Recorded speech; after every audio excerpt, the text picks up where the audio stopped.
We remain steadfast in our commitment in delivering local news that matters, stories that inspire, enriching the lives of Filipinos in the Philippines and across the globe. This is your GMA Regional TV.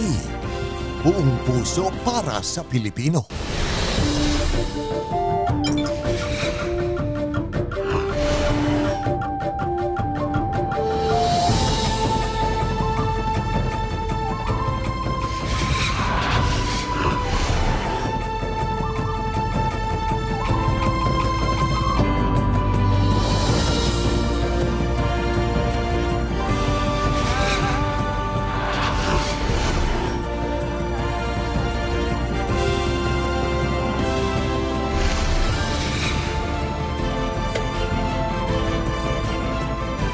Ito ang GMA Regional TV, Balitang Southern Tagalog.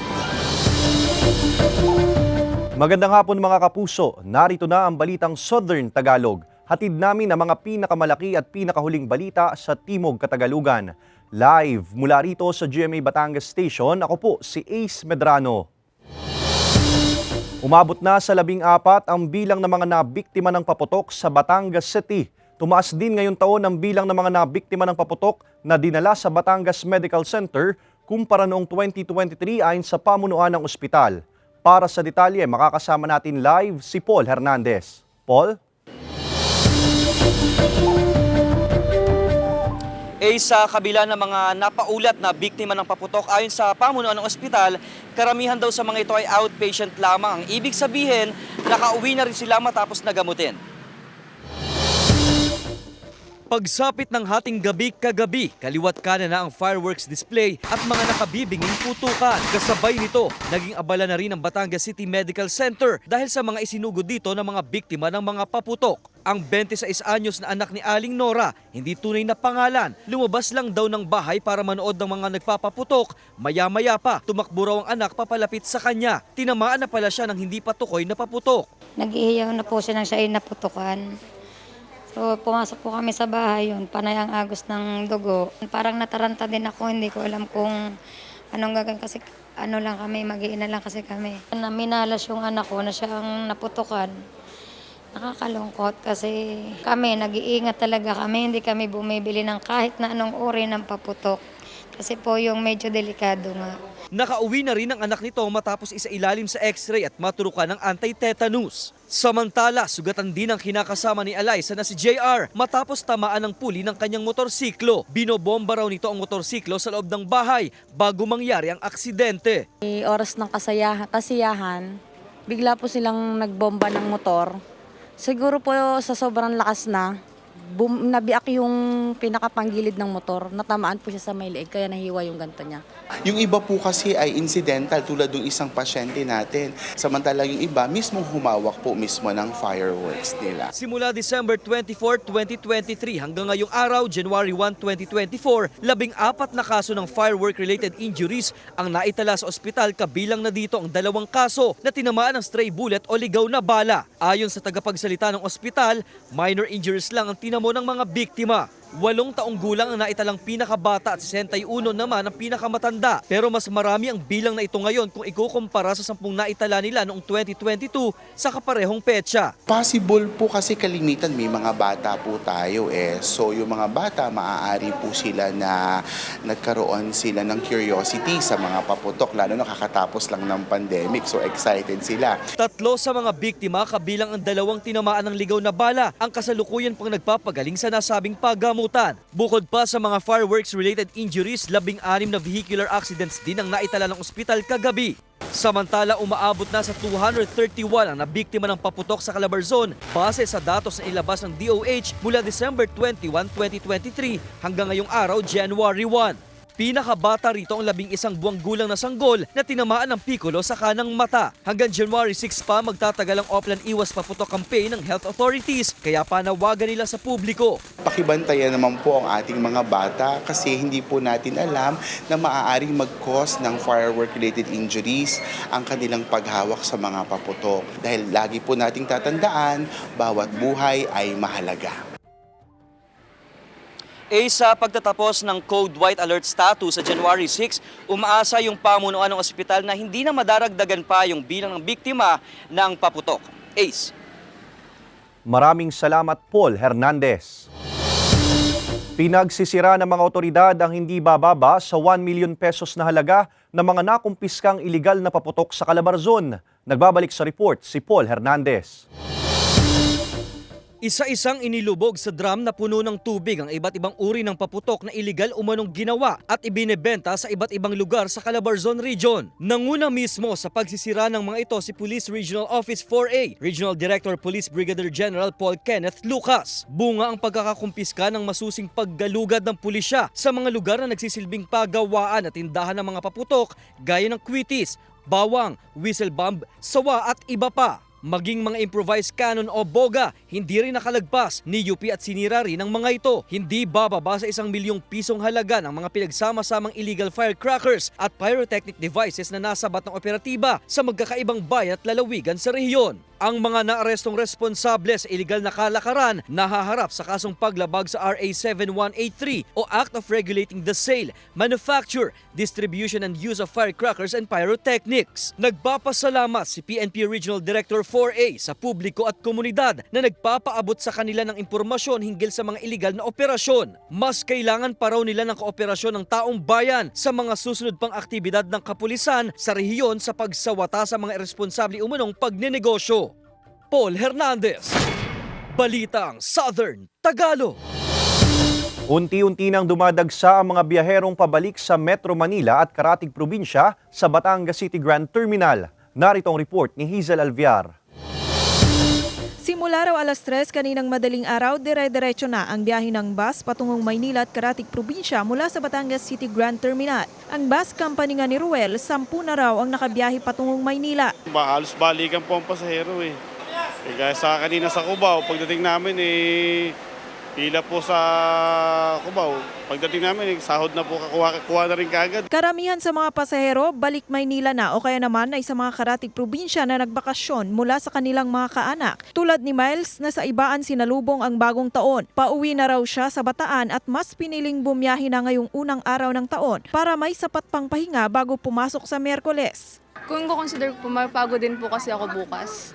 So para po makapagpahinga din po kami, consider marami din po yung bumabiyahe, lalo na po kasi balikan na rin ng pagkatapos ng bakasyon. Pero may ilan din namang ngayon pa lamang magbabakasyon, tulad na lamang ng mag-anak ni Sarah na patungong Maynila para ipasyal ang mga anak. Pupunta pa po kami dun sa lola nila. Bakasyon naman po doon sa Maynila. Ngayon po ay walang traffic. Pagtitiyak naman ng mga bus companies na nasa maayos na kondisyon ang kanilang mga driver at dispatcher.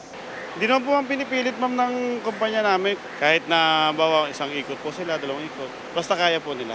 Hindi naman po pinipilit. Inaasahang mamayang gabi hanggang bukas ng umaga dadagsa ang iba pang mga pasaherong hindi nakabiyahe ngayong araw.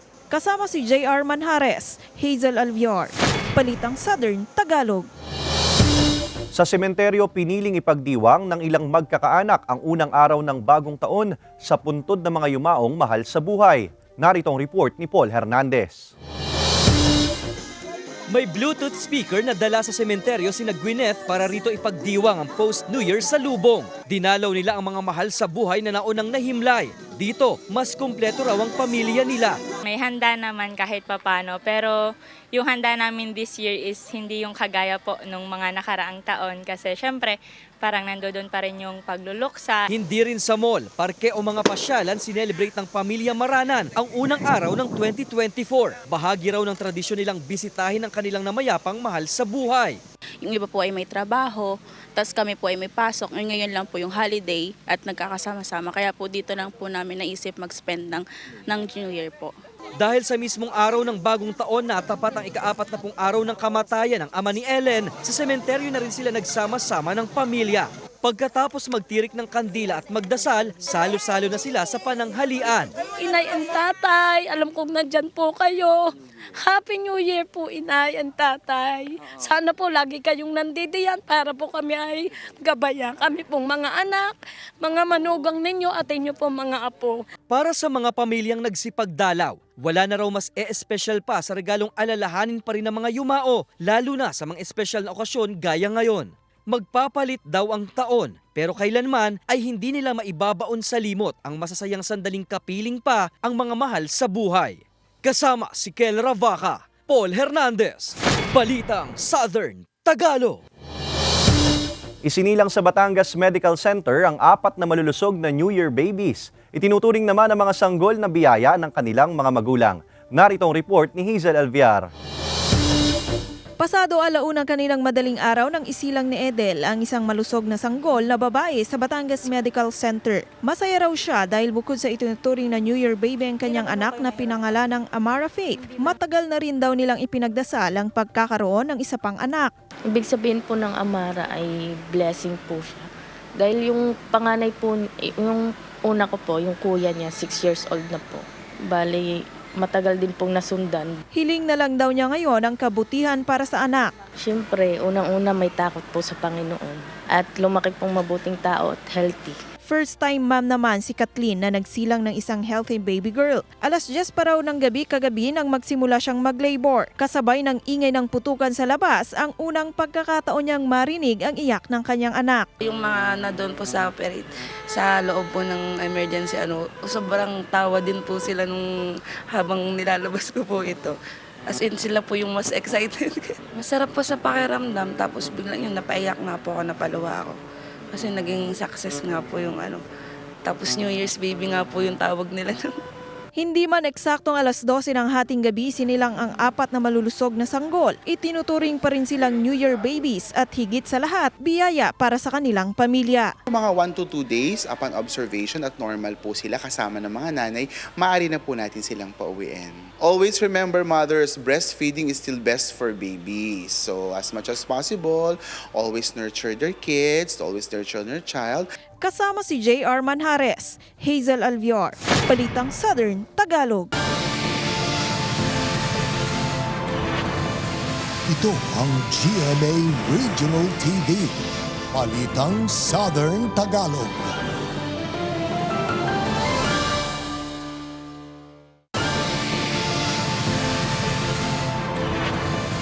Ito ang GMA Regional TV, Balitang Southern Tagalog.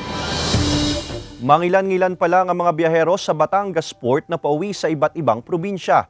Naitala naman sa Port of Calapan sa Oriental Mindoro ang mahigit 100,000 disembarking passengers mula December 21 hanggang 31, 2023. Ang detalye sa report ni Paul Hernandez. Pinilahang muli ang ticketing area sa Batangas Port kaninang umaga pero maiksi na lamang ito. Ang ilang pasahero sa Batangas nagbagong taon at pauwi na sa probinsya. Kahatid ko yung mother namin pauwi ng Mindoro sa Victoria. Tapos dito siya nag-New Year sa Batangas. Then uwi na ng probinsya. Para maaga pong makapagpahinga. Maaga rin mo makapasok dahil first day. Naka-heightened alert pa rin ang pier para matiyak ang kaligtasan ng mga biyahero. Ang Port of Calapan sa Oriental Mindoro nakapagtala ng mahigit 101,000 disembarking passengers o pasaherong galing Batangas patungong Calapan mula December 21 hanggang 31, 2023. So hindi ganun nabubuhos na buong-buo ng January 2. Maaaring mamaya siguro humigit kumulang sa 10,000 at may luluwas na. Sa bus terminal sa compound ng pier, may sasalo ng bus para sa inaasahang magsisibalikang pasahero. Mula sa Roro, diretso ang mga pasahero sa bus terminal. Sa taya ng mga dispatcher, papalo na mahigit 1 hanggang 2,000 ang mga pasahero ngayong unang araw ng 2024 ang maisasakay nila. Nakahanda kami, marami kaming available na unit para sa pasaherong paluwas. 24 oras na nakaantabay sa terminal ang mga bus pa Metro Manila. Kasama si Kel Ravaca, Paul Hernandez, Balitang Southern Tagalog. Kasabay ng pagpasok ng bagong taon ang magandang balitang sasalubong sa mga kapuso nating motorista dahil ipatutupad bukas January 2, 2024 ng mga kumpanya ng langis ang bawas presyo sa mga produktong petrolyo. 30 hanggang 60 centavos ang inaasahang bawas presyo sa kada litro ng diesel. Malaki-laki naman ang tapya sa kada litro ng kerosene na aabot sa 1 peso hanggang 1 peso and 30 centavos. 25 centavos kada litro naman ang inaasahang bawas presyo sa gasolina. Pero kung may bawas presyo sa mga produktong petrolyo, kabaliktaran ito sa liquefied petroleum gas dahil magkakaroon ng 3 pesos and 40 centavos na dagdag singil sa kada kilo ng LPG simula rin bukas. Mga kapuso, muli nating balikan ang mga naghatid ng saya at good vibes sa mga netizens sa taong 2023 sa report ni Paul Hernandez. Nakilala sa mga nakatutuwang mga posts sa social media. Silang mga naghatid ng talaga namang good vibes sa netizens sa nagdaang taon. Una na rito ang nag-viral na birth certificate ng tatlong magkakapatid sa Paki, Laguna dahil sa triple treat tuwing sumasapit ang January 27. Pare-pareho kasi ang birthday ni na McLean Hers, Lady Lemon Faith at McCurly Gold. Laking tipid nga raw sa handaan at menos pa sa pagod. One for all for one. Agaw atensyon din sa fashion scene ng mga patapong soda pull tabs nang i-transform ang libu-libong piraso nito sa isang gown at accessories. Na obra ng isang miyembro ng Philippine Air Force na si Richelle mula sa Bayurbor, Mataas na Kahoy, Batangas. Pang runway na, eco-friendly pa. May mga guro rin na puno ng gimmick sa pagtuturo, kaya't apple of the eye sila ng mga estudyante tulad ni Teacher Michael sa Pagbilao, Quezon na effort sa pagko-costume sa pagtuturo. Ala Captain Hook, pang-engganyo raw sa mga estudyante sa partisipasyon sa pag-aaral.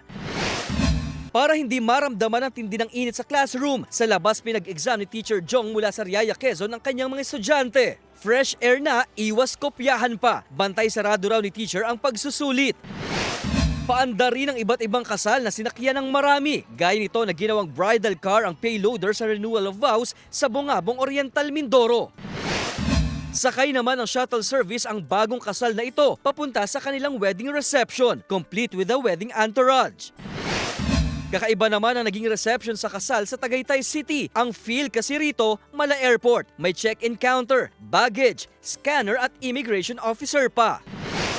Humataw at humakot din ng view sa social media ang dance moves ng construction worker na si Kenneth. Ang dance floor lang naman niya, mga pinagtatrabahuang construction sites. Walang duda, ang mga gimmick na tulad ng mga ito, malayo ang nararating. Katuwaan man o inspirasyon, mahalagang matutunan pa rin ang responsableng paggamit sa social media.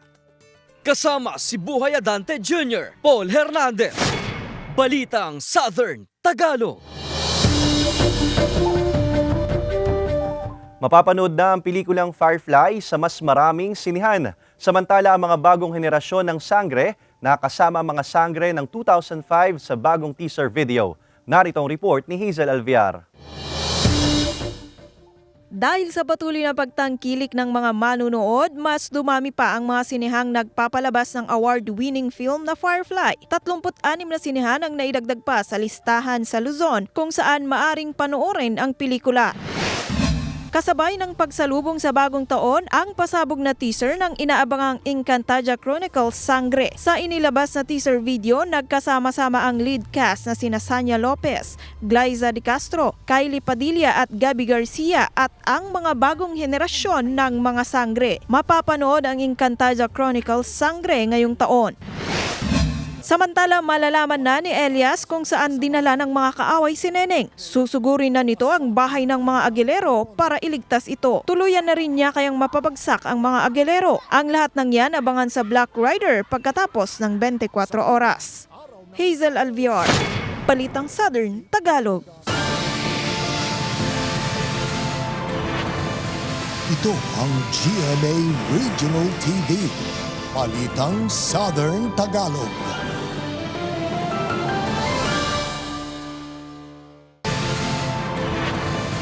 Ito ang GMA Regional TV. Balitang Southern Tagalog.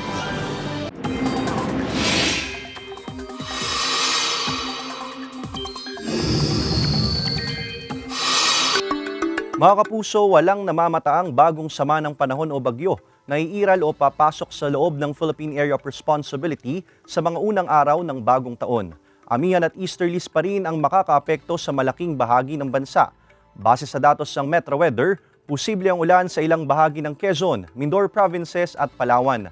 May malalakas na ulan sa ilang bahagi ng Southern Luzon, kaya maging handa sa banta ng baha o pagguho ng lupa. May tsansa rin ng ulan sa iba pang bahagi ng bansa. Bumangga sa poste ng kuryente sa bahagi ng barangay Bangka-Bangka sa Victoria, Laguna ang bus na ito umaga noong Sabado. Ayon sa report, hindi raw napansin agad ng driver ng bus ang isang sidecar na papatawid sa kalsada. Sinubukan daw ng driver na iwasan ito kaya sumalpok siya sa poste ng kuryente. Sa tindi ng pagkakasalpok, natumba ang poste at humambalang sa kalsada. Nagdulot ito ng malawakang brownout. Nagdulot din ito ng pagbigat sa daloy ng trapiko dahil sa mga nakahambalang na mga kable. Hindi pa tiyak kung kailan natanggal ang poste at naibalik ang supply ng kuryente sa lugar. Dumalo ng misa ang mga Katoliko ngayong unang araw ng 2024 bilang pagdiriwang ng Solemnity of Mary, Mother of God. Narito ang report ni Hazel Alviar.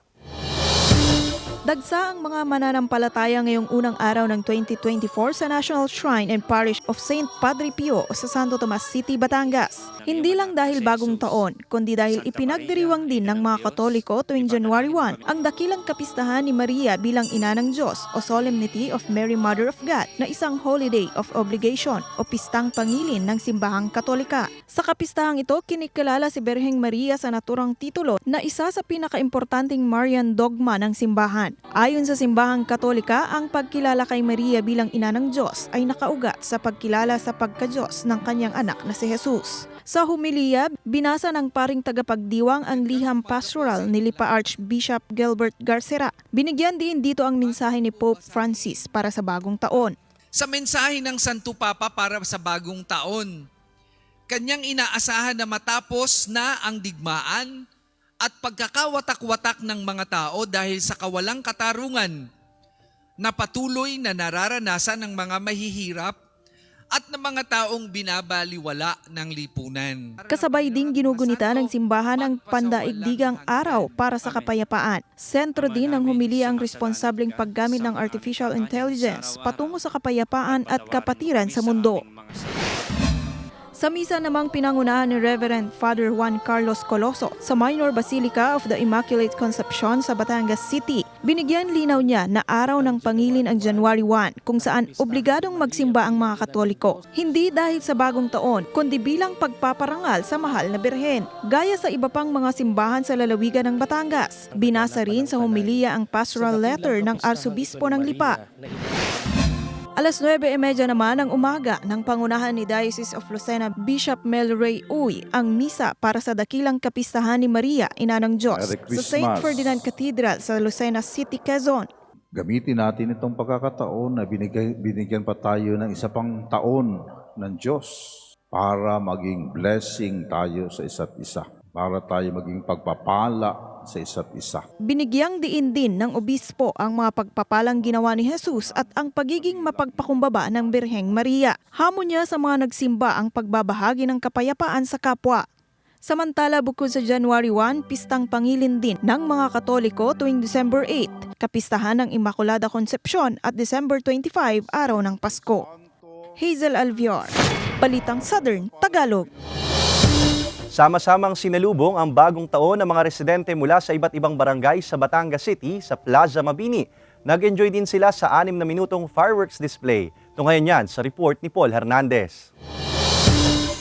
Sa kauna-unahang pagkakataon, nagsama-sama ang mga residente mula sa iba't ibang barangay sa Batangas City upang salubungin ang bagong taon. Iba't ibang performances ang natunghayan ng mga residente na binuo ng mga miyembro ng Sangguniang Kabataan sa lungsod. Masaya, maraming tao. Bukod sa nabusog sa iba't ibang performances, nakatanggap din ng cash prize ang ilang residente na nabunot sa paraffol. Ang balut vendor na si Mang Peter, maagang naubos ang mga panindang balut kaya agad siyang nagtungo sa plaza. Nagbabaka sakaling mabunot ang pangalan para may dagdag na iuwi mula sa kinita sa pagtitinda. Nagtitinda lang ako, manonood ako ng fireworks, natay ko ng fireworks. Ayon kay Congressman Marvy Marino na siyang nanguna sa aktibidad, layo nitong mapagbuklod-buklod ang mga residente at salubungin ang bagong taon bilang iisang pamilya. And at the same time, gusto natin salubungin yung taon na lahat ng Batanggenyo nagkakaisa. And then for safety reasons na rin, huwag na rin sila magpaputok sa kanilang bahay. We will just have a fireworks display dito sa plaza. And then siguro every year we will do that. Magiging tradition na rin natin yon.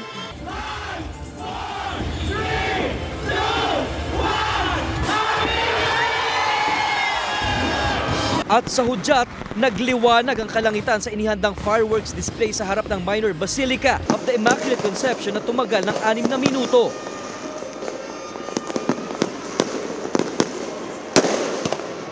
Sobrang saya.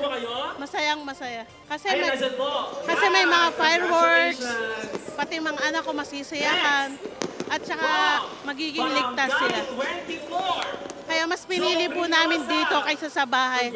Kasama ang buong pamilya ni Jean, masaya at maingay nilang sinalubong ang bagong taon. Siniguro rin nila na ligtas sila habang nagpapaputok. Wish good health and more blessings for everyone. Hindi rin nagpaawat ang mag-anak na ito sa lungsod kung saan masayang sinasalubong ng pagbati ang mga dumaraang motorista. Torotot ang pinili nilang pampaingay para sa ligtas na pagsalubong sa bagong taon.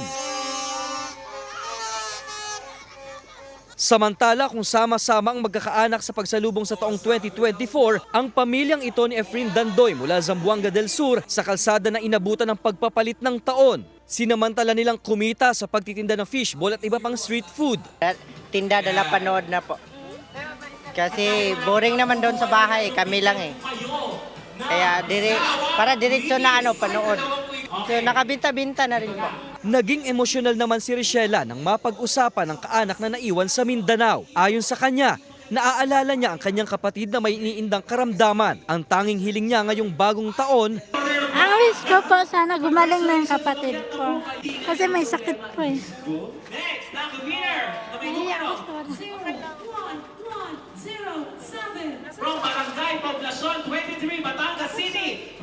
para sa pamilyang Pilipino, tanda ang salubong na ito ng bagong simula, bagong hamon at bagong pagbangon sa mga posibleng kaharapin sa hinaharap. Kasama si Buhay Adante Jr., Paul Hernandez, Balitang Southern Tagalog. Samantala, mapapanood niyo po ang episode na ito at iba pang pinakahuling lokal na balita sa official website ng GMA Regional TV, www.gmaregionaltv.com. Pwede rin kayong bumisita sa aming official YouTube channel, GMA Regional TV, at i-click ang subscribe button para sa pinakamainit na balita mula sa rehiyon. Dahil sa GMA Regional TV, local news matters. At iyan ang mga pinakamalaki at pinakahuling balita sa Timog Katagalugan. Maraming salamat sa pagsama sa amin pati na mga kapuso sa ibang bansa na tumutok sa mga balita sa rehiyon. Kami, ang GMA Regional TV Balitang Southern Tagalog, buong puwersa para sa mas malaking misyon at mas malawak na paglilingkod sa bayan.